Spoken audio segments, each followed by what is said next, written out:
Sarah's eyes blazed with fury as she shouted racial slurs at the KKK rally. Her voice, hoarse from hours of chanting, blended with the cacophony of hate that filled the air. The white hood cast shadows across her face, but it couldn't hide the intensity of her conviction. For Sarah, this wasn't just a gathering, it was a sacred ritual, a reaffirmation of everything she believed in. As she stood there, surrounded by like-minded individuals, a childhood memory surfaced unbidden. Sarah was 7 years old, sitting on her father's knee as he pointed to a group of black children playing in the park across the street. His words, laced with venom, echoed in her mind, "Those people are different, Sarah. They're not like us. They're dangerous, lazy, and they want to take everything we have." Sarah's hands shook as she recalled her father's words, the poison that had seeped into her young mind. She could still feel the weight of his hand on her shoulder, the absolute certainty in his voice. It was the first time she'd heard such things, but far from the last. That moment had set the course for her entire life, shaping her worldview in ways she was only now beginning to understand. As the years passed, Sarah's dedication to the KKK grew stronger. She attended every rally, volunteered for every event, and spread the group's message with unwavering zeal. Her commitment didn't go unnoticed. Gradually, she rose through the ranks, earning the respect and admiration of her fellow members. At 35, Sarah had become a respected figure in her local KKK chapter. She organized meetings, recruited new members, and spoke passionately about preserving what she saw as the purity of the white race. Her home was filled with Confederate flags and KKK memorabilia, each item a badge of honor in her eyes, but even as Sarah reveled in her position of influence, a small voice in the back of her mind whispered doubts. She pushed these thoughts away, burying them beneath layers of anger and fear. The world outside her insular community was changing, and Sarah clung ever tighter to her beliefs, using them as a shield against a reality she refused to accept. As she left the rally that night, Sarah felt a familiar surge of adrenaline. She was making a difference, she told herself. She was protecting her people, her way of life. But fate had other plans for Sarah, ones she could never have imagined. The universe was about to throw her a curveball that would shatter her carefully constructed world and force her to confront the very foundations of her beliefs. Little did Sarah know that in just a few short hours, her life would take a dramatic turn.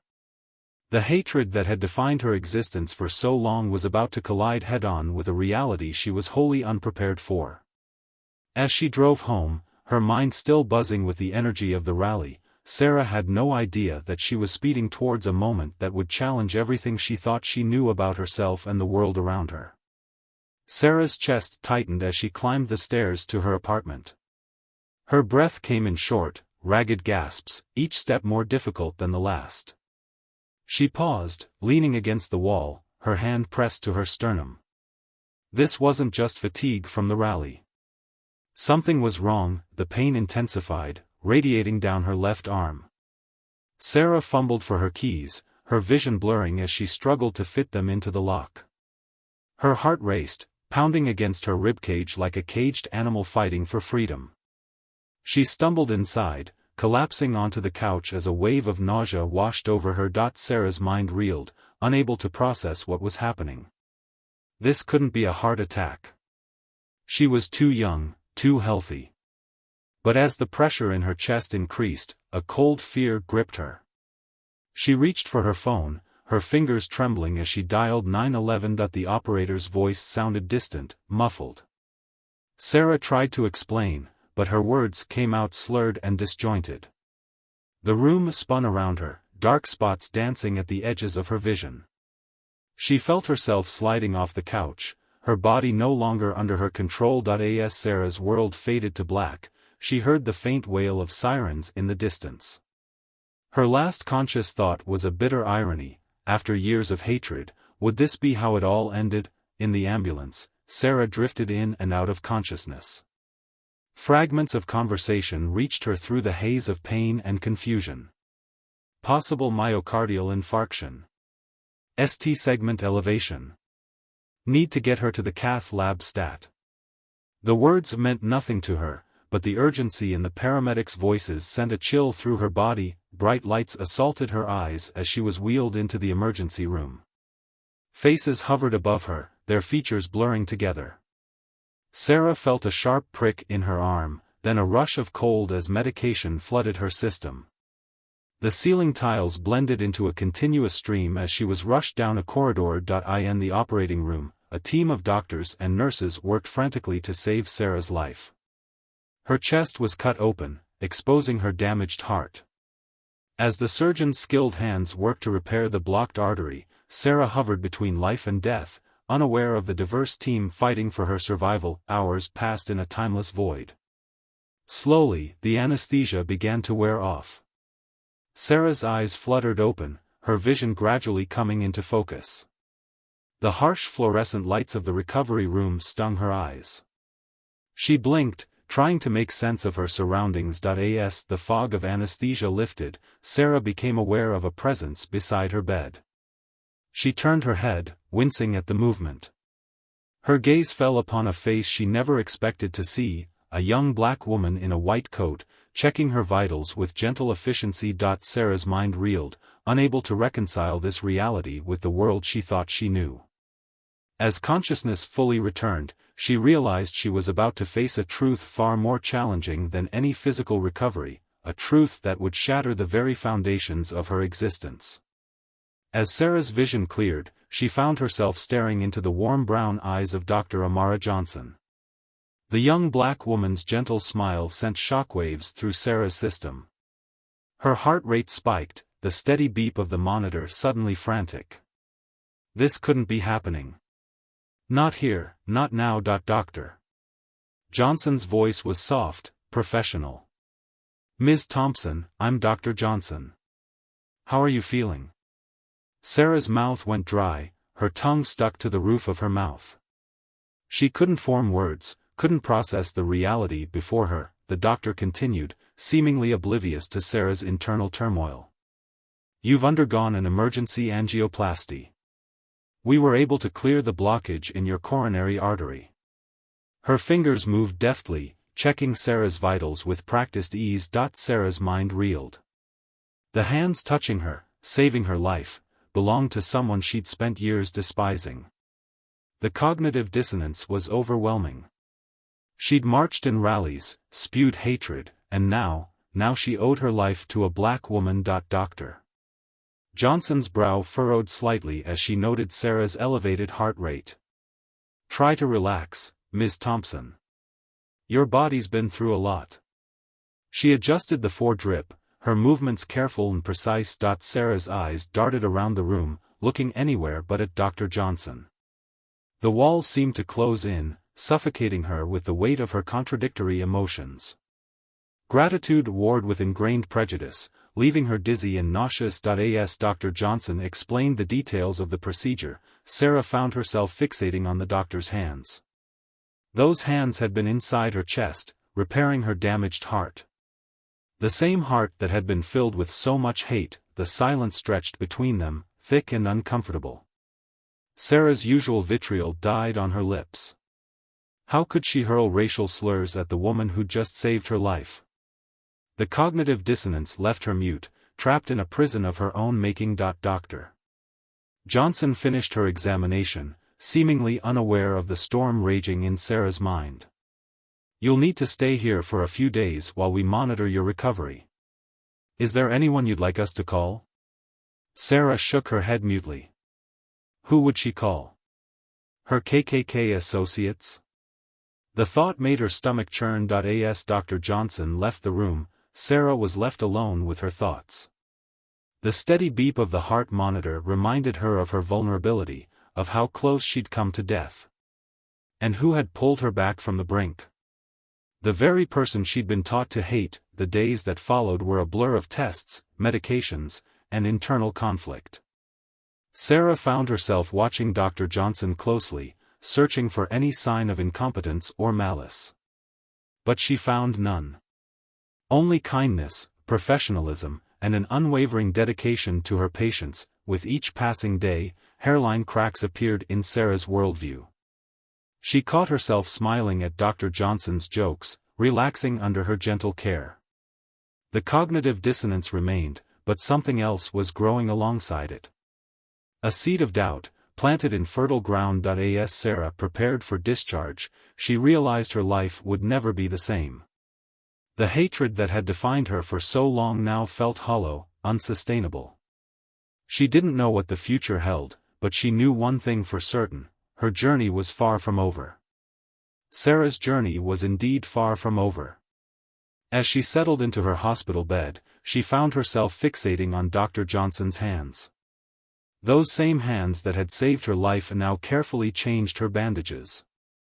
How could hands she once despised now bring her comfort? Each day of Sarah's recovery became a battlefield, not against her physical ailments, but against the prejudices she'd held for a lifetime. Dr. Johnson's gentle touch and kind words stood in stark contrast to the hateful rhetoric Sarah had embraced for so long.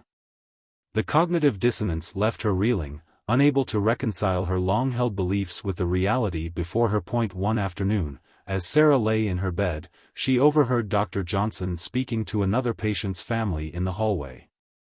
The doctor's voice was soft, filled with genuine compassion as she explained a complicated procedure. Sarah found herself straining to hear every word, surprised by the depth of Dr. Johnson's empathy. "We're doing everything we can," Dr. Johnson assured the worried family. "I know it's scary, but your father is strong. We'll get through this together."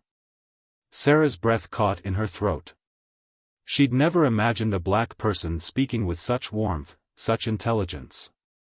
The doctor's words seemed to chip away at the walls Sarah had built around her heart. As the days passed, Sarah found herself observing Dr. Johnson more closely.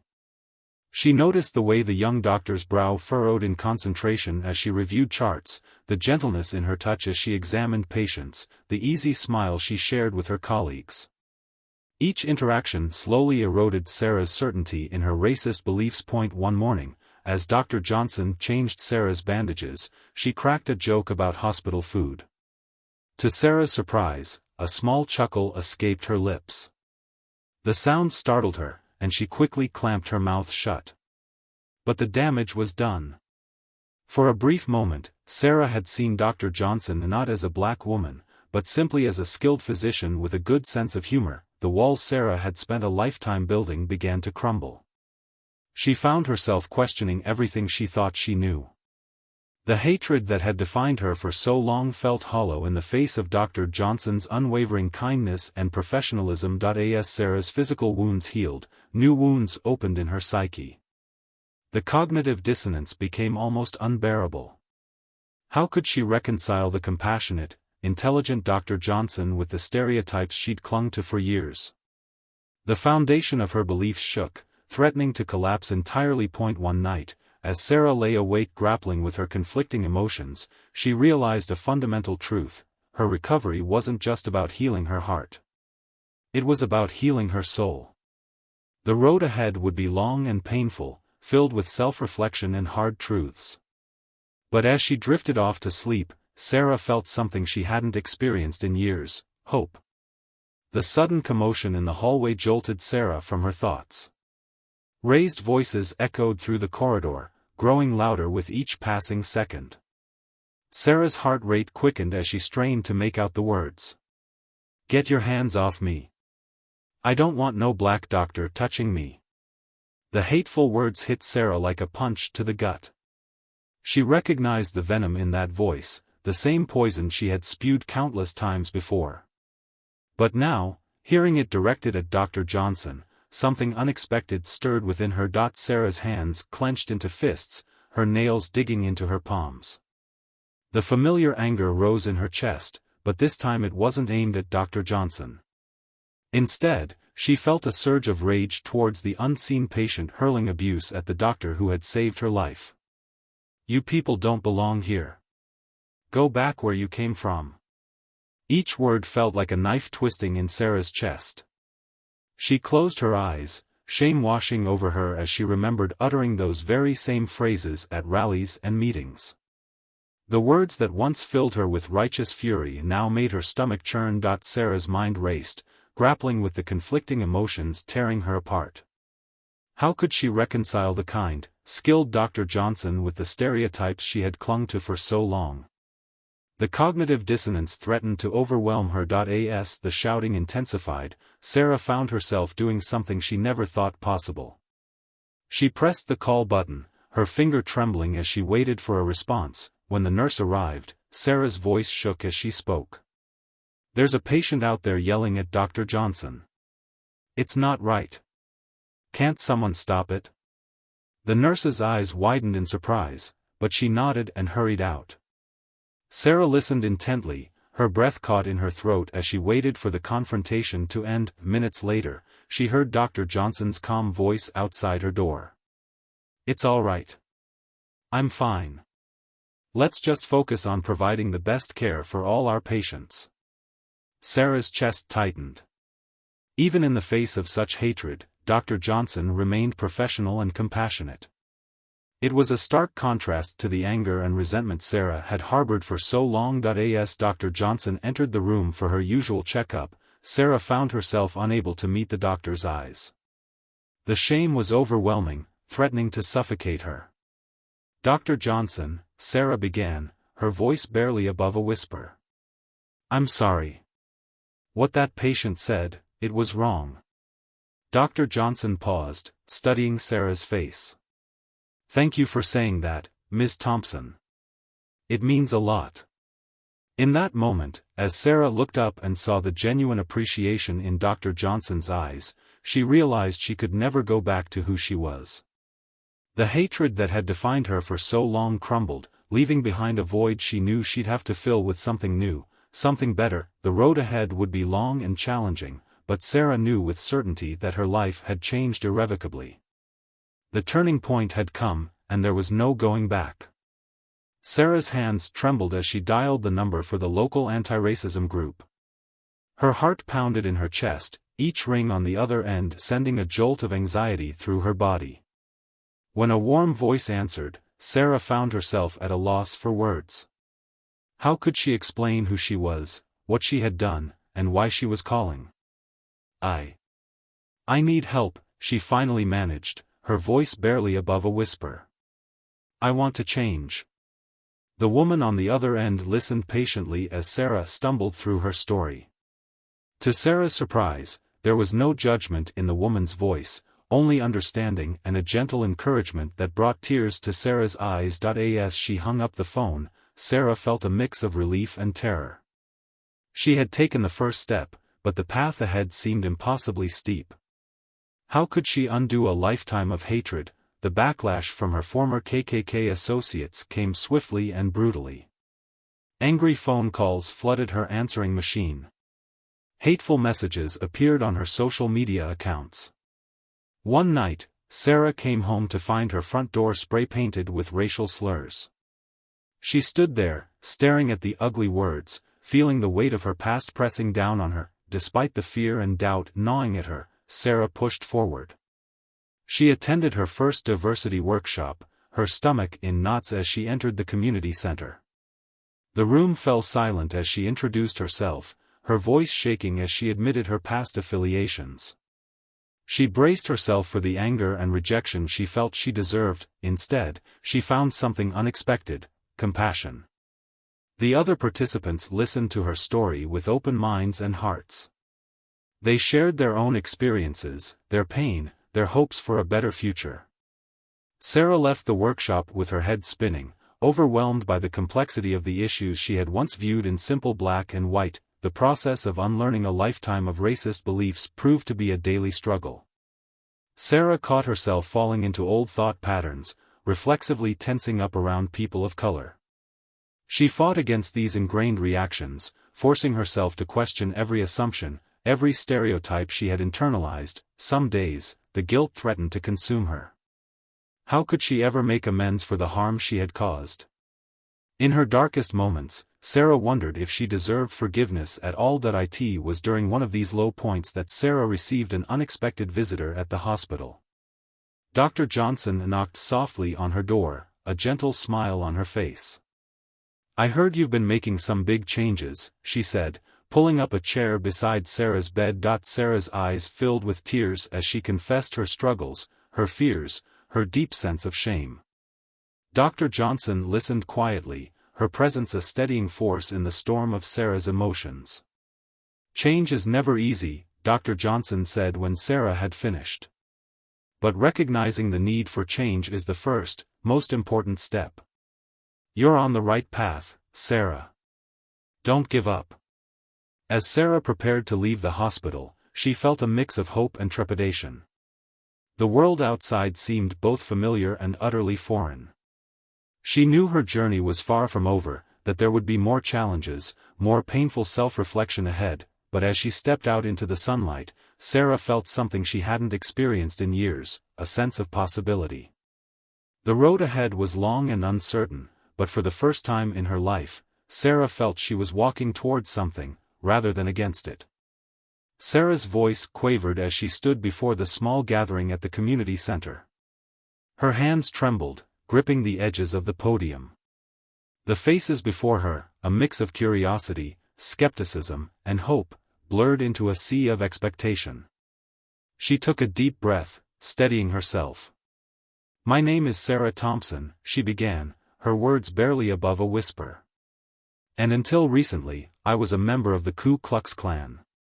A collective gasp rippled through the room. Sarah felt her cheeks burn with shame, but she pressed on, recounting her journey from hatred to understanding. As she spoke, she noticed a shift in the audience. The initial shock gave way to rapt attention, and then, surprisingly, to empathy. In the days that followed, Sarah's phone buzzed with unexpected calls. Former associates, curious about her transformation, reached out. Some were angry, hurling insults and threats. But others were intrigued. They asked questions, voiced their own doubts. Sarah found herself engaging in conversations she never thought possible, planting seeds of change in the most unlikely soil. One crisp autumn afternoon, Sarah's doorbell rang. Her heart leapt to her throat when she saw her estranged sister, Emily, standing on the porch. They hadn't spoken in years, not since Sarah's involvement with the KKK had driven a wedge between them. "I heard about what happened," Emily said, her voice thick with emotion. I wanted to see if it was true." Sarah invited her in, and over cups of steaming coffee, they began the painful process of reconnection. Tears flowed freely as Sarah apologized for the hurt she'd caused, for the family bonds she'd severed in her blindness. As Sarah's story spread, she noticed a ripple effect in her community. People who had once avoided her now approached with tentative smiles. At the grocery store, the park, even in line at the post office, she found herself engaged in conversations about race, prejudice, and the possibility of change, but the path forward wasn't without its challenges. Some days, the weight of her past threatened to crush her. She'd wake up in a cold sweat, haunted by memories of rallies and hateful chants. The stares and whispers when she walked down the street, once a source of pride, now filled her with shame, yet Sarah remained committed to her new path. She threw herself into volunteer work, attending every anti-racism workshop and community event she could find. And when Dr. Johnson mentioned the hospital's need for volunteers, Sarah didn't hesitate. Her first day as a hospital volunteer was a whirlwind of nerves and determination. As she donned the cheery pink smock, Sarah caught her reflection in the mirror. The woman staring back at her was both familiar and strange, a work in progress, but moving in the right direction. As weeks turned into months, Sarah found herself forming connections she never thought possible. She befriended Jamal, a young black orderly with a quick wit and a passion for social justice. Together, they started a support group for people looking to leave hate groups, creating a safe space for others to begin their own journeys of transformation. The seeds of change Sarah had planted began to sprout in unexpected places. Her story, shared at schools and community centers, inspired others to confront their own biases. And in the hospital corridors where her life had changed so dramatically, Sarah continued to grow, one small act of kindness at a time. 1 year after her life-changing surgery, Sarah's eyes met Dr. Johnson's across the crowded community center. The familiar face sent a jolt through her system, a mix of gratitude and lingering unease. Sarah took a deep breath, steadying herself as she approached the woman who had saved her life and unwittingly set her on a new path. "Dr. Johnson," Sarah said, her voice wavering slightly. "I didn't expect to see you here." The doctor's warm smile eased some of Sarah's tension. "I volunteer at these events sometimes." "It's good to see you, Sarah. How have you been?" As they fell into conversation, Sarah found herself reflecting on the tumultuous year that had passed. The journey had been far from easy. Despite her best efforts, she still struggled with ingrained thoughts and reflexes that threatened to undo her progress. Just last week, Sarah had caught herself tensing up when a group of black teenagers boarded her bus. The old fear had surged through her veins, unbidden and unwelcome. She'd forced herself to take deep breaths, to challenge the automatic assumptions her mind conjured. It was exhausting, this constant vigilance against her own prejudices. Sarah attended therapy twice a week, working through the layers of guilt and shame that threatened to overwhelm her. Her therapist, a kind-faced woman named Dr. Patel, helped her navigate the complex emotions that arose as she confronted her past. "It's a process, Sarah," Dr. Patel had told her in their last session. "Overcoming deeply held biases doesn't happen overnight. Be patient with yourself." Those words echoed in Sarah's mind as she stood with Dr. Johnson, sipping lukewarm coffee from paper cups. She thought about the setbacks she'd faced, the panic attack at her first diversity training, the tearful breakdown after encountering former KKK associates at the grocery store. Each stumble had felt like a failure, but she'd forced herself to keep pushing forward. "I'm still working on it," Sarah admitted to Dr. Johnson, her eyes downcast. "Some days are harder than others." Dr. Johnson nodded, her expression understanding. "Change is never easy, especially when it challenges everything you once believed. But the fact that you're here, that you're trying, that's what matters." As they continued to chat, Sarah felt a cautious friendship beginning to form. Dr. Johnson shared stories about her own experiences with prejudice in the medical field, and Sarah found herself opening up about her ongoing struggles. The conversation flowed more easily than Sarah had expected. She realized with a start how far she'd come from the angry, hate-filled woman she'd once been. The thought both thrilled and terrified her. As the event wound down, Sarah and Dr. Johnson exchanged contact information, agreeing to meet for coffee sometime. Walking home, Sarah felt a mix of hope and trepidation. She'd made progress, yes, but the road ahead still stretched long before her. There were so many more biases to confront, so much more work to be done. But for the first time in months, Sarah felt a glimmer of true optimism. She wasn't alone on this journey. With each step forward, no matter how small, she was moving towards a better version of herself. The path was long and often difficult, but Sarah was determined to keep walking. Sarah's heart raced as she gripped the edges of the podium, her eyes scanning the sea of faces before her. The National Conference Hall buzzed with anticipation, a mix of curiosity and skepticism palpable in the air. She took a deep breath, steadying herself for the moment that would define her journey. "My name is Sarah Thompson," she began, her voice wavering slightly. "And until 2 years ago, I was a proud member of the Ku Klux Klan." A collective gasp rippled through the audience. Sarah felt her cheeks burn as murmurs of disbelief and anger rose from the crowd. She caught sight of a few people standing up, ready to leave. The tension in the room was thick enough to cut with a knife, but Sarah pressed on, her voice growing stronger with each word.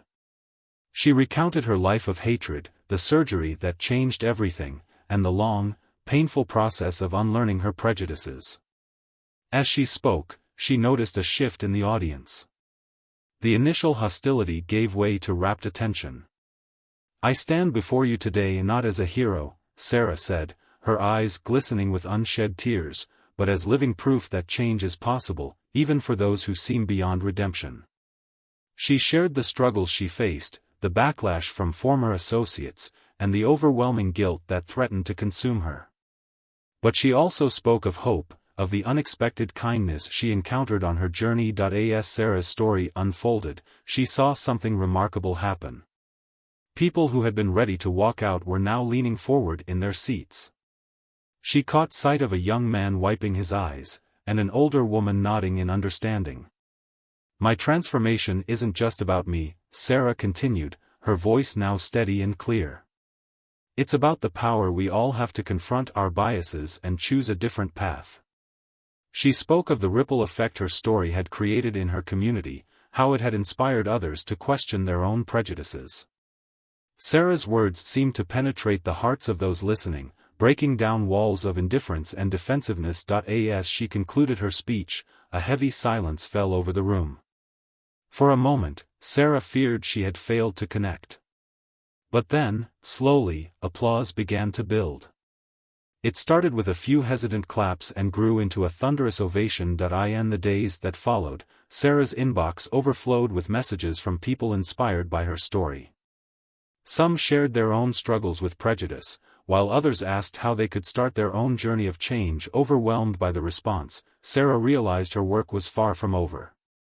With the help of Dr. Johnson and others she had met on her journey, she launched a nonprofit organization dedicated to helping people leave hate groups and confront their biases. As Sarah stood on the stage at the organization's first event, she looked out at the diverse crowd gathered before her. There were former white supremacists sitting next to people of color, all united in their desire for change. Her heart swelled with a mixture of pride and humility. The road ahead would be long and challenging, Sarah knew. Changing hearts and minds was never easy.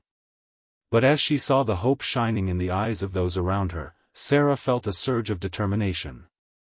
Her story had become more than just a ripple, it was the beginning of a wave, one that held the promise of a more understanding, compassionate future. Sarah's heart thundered in her chest as she approached the podium at the medical school graduation ceremony.